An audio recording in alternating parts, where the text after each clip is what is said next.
Que bom ter você aqui mais uma vez conosco. Temos meditado no livro de Salmos. Hoje, o Salmo de número 32.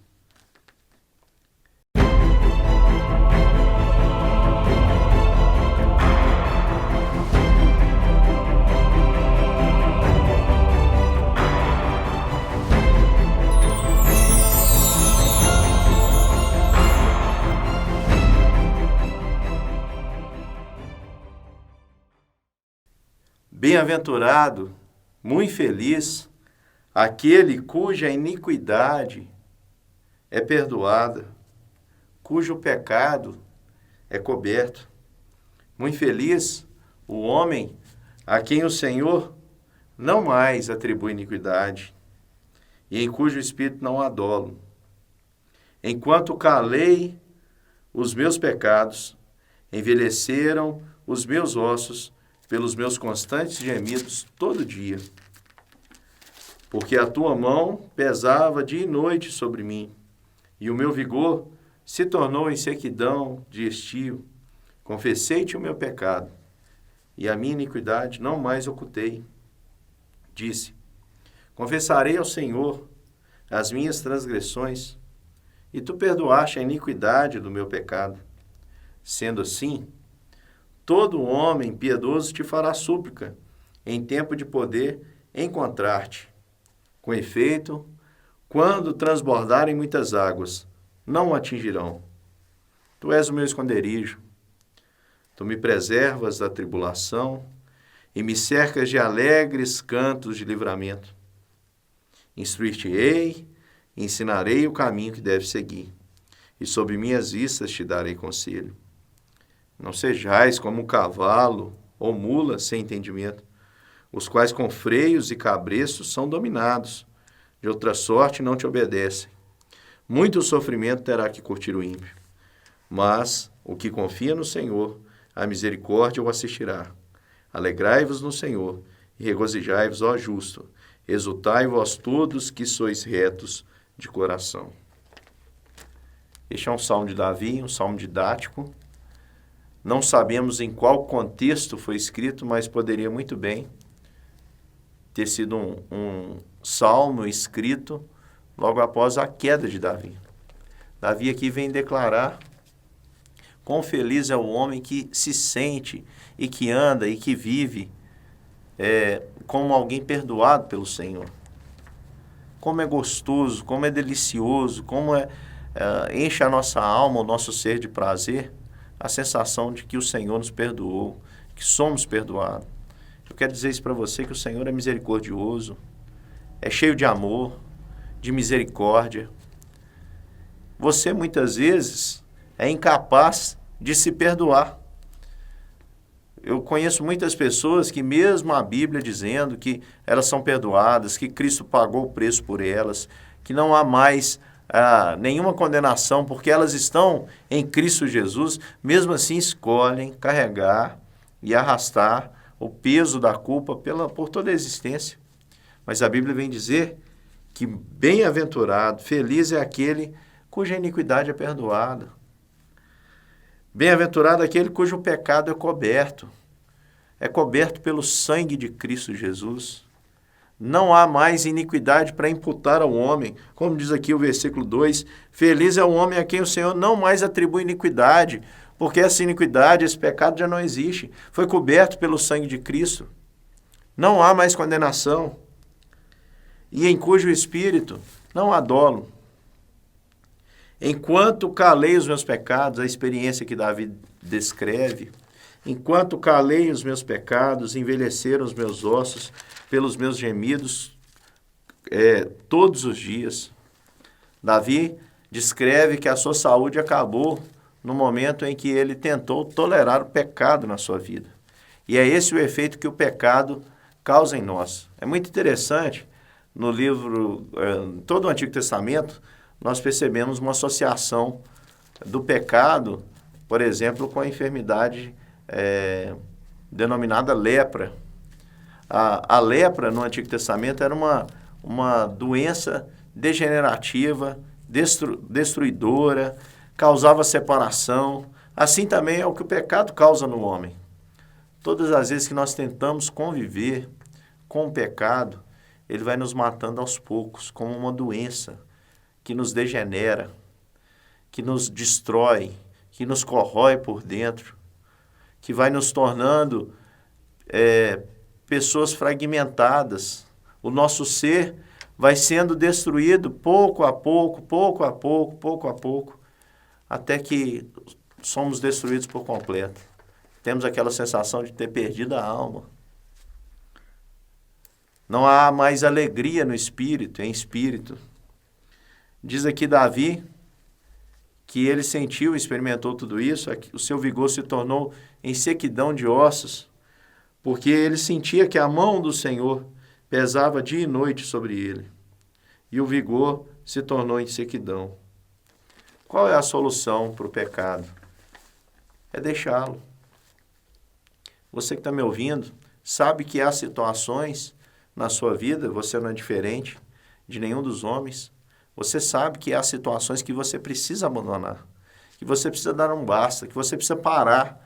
Não dá para brincar com o pecado. Assim como não dá para brincar com fogo sem se queimar, assim também não dá para brincar com o pecado sem se destruir. O pecado nunca contribui para o bem, ele sempre causa destruição. E o seu fim é a morte.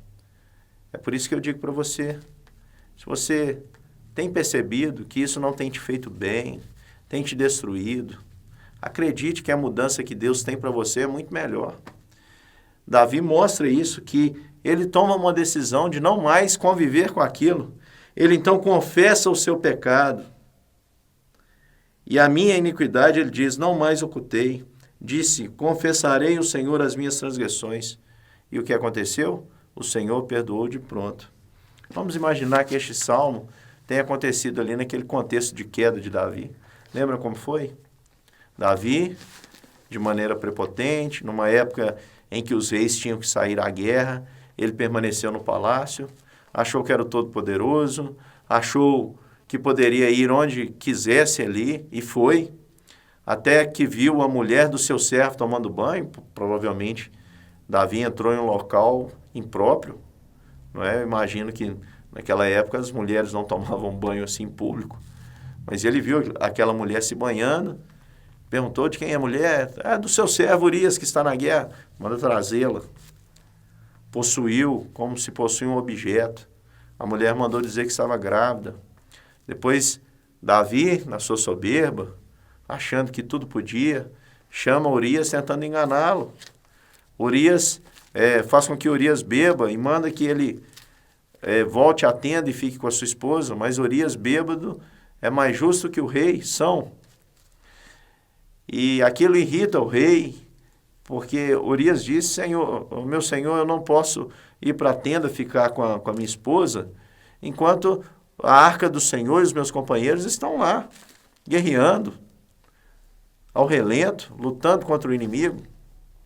Davi, então, de uma maneira muito cruel, escreve uma carta de execução, de ordem de execução, pede o próprio Urias para entregá-la ao comandante. Ele entrega, ele é colocado à frente de batalha, ele morre. Davi chama aquela mulher grávida que não era sua, ainda tenta se passar como um rei generoso, altruísta, que assume um filho que não é seu, que assume uma viúva, que era alguém visto como um dos necessitados daquela época. Mas você sabe a história. Depois Deus tem que confrontá-lo, levanta o profeta Natã, que vai ali e confronta Davi. Conta aquela história para Davi de um homem que tinha muitas ovelhas e que, chegando um visitante na sua casa, ele tomou a única ovelha do outro pobre e matou aquela ovelha e serviu ao visitante. Davi sentiu ali, né, ele sabia o que era ser pastor, criar uma ovelha, ter um apego por um animal, porque aquele animal, aquele único animal daquele pobre, tratava de uma maneira muito especial. Davi rasga suas vestes e diz, esse homem merece morrer. E Natã disse, esse homem é você, Davi. Você queria mais, você poderia pedir a Deus, você tem tantas. Mas, por que você fez isso? E Davi diz, pequei contra o Senhor. Quando Davi diz isso, é muito interessante a fala de Natan. Natan imediatamente diz, sim, e o Senhor te perdoou. Olha como Deus é rico em misericórdia. Deus não levou em conta a loucura de Davi.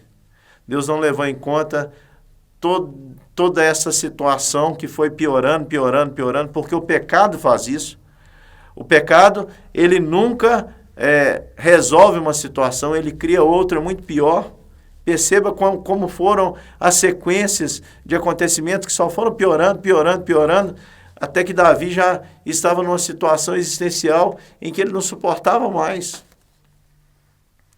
O seu vigor havia se tornado em sequidão de estio. A glória que ele possuía ali como rei era só por fora, mas por dentro a sua certeza é de que ele era uma fraude. E Deus não quer isso nem para mim, nem para você. Deus quer que você pare. E é por isso que Davi toma aquela decisão e confessa a Deus o seu pecado. Não mais oculta a sua iniquidade e ele é perdoado.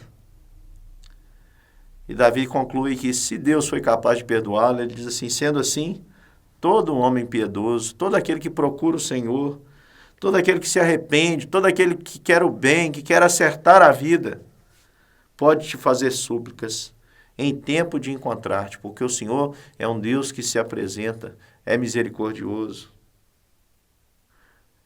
E diz aqui o texto, com efeito, se isso for acontecer em tempo, quando transbordarem as muitas águas, não irão atingir aquele que busca o refúgio e o perdão do Senhor. Davi diz, eu sou experiência, eu sou prova disso, eu tenho essa experiência, porque o Senhor é o meu esconderijo, o Senhor me preservou na tribulação e me cerca de alegres cantos de livramento. É muito interessante perceber ao longo da história que Davi se torna agora um ser muito mais maduro, muito mais experiente quanto ao perdão, à misericórdia e à graça de Deus. Aquela queda ensinou a Davi ainda mais, de uma maneira mais profunda, como Deus o amava e como Deus era misericordioso e rico em perdoar. Aqui, Davi se dirige agora neste salmo como se fosse Deus dizendo. Ele diz aqui, instruir-te-ei e te ensinarei o caminho que deves seguir. E sob minhas vistas te darei conselho. Como se Deus estivesse dizendo para você e para mim. Então ouça esse conselho. Não seja como o cavalo ou a mula sem entendimento, os quais com freios e cabreços são dominados, de outra sorte não te obedecem. Ou seja, não deixe para mudar apenas pela força da situação. Não deixe para mudar apenas quando você estiver o pó, em sequidão de estio, como foi com Davi. Não seja como o cavalo ou a mula. Entenda que o pecado não contribui para o seu bem. Quem faz tudo cooperar para o seu bem é o seu Deus misericordioso e que está pronto a ajudar você a mudar.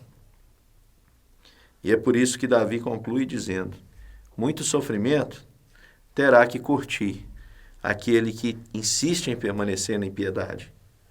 Mas quem confia no Senhor e acredita no poder do Senhor para mudança, a misericórdia o assistirá.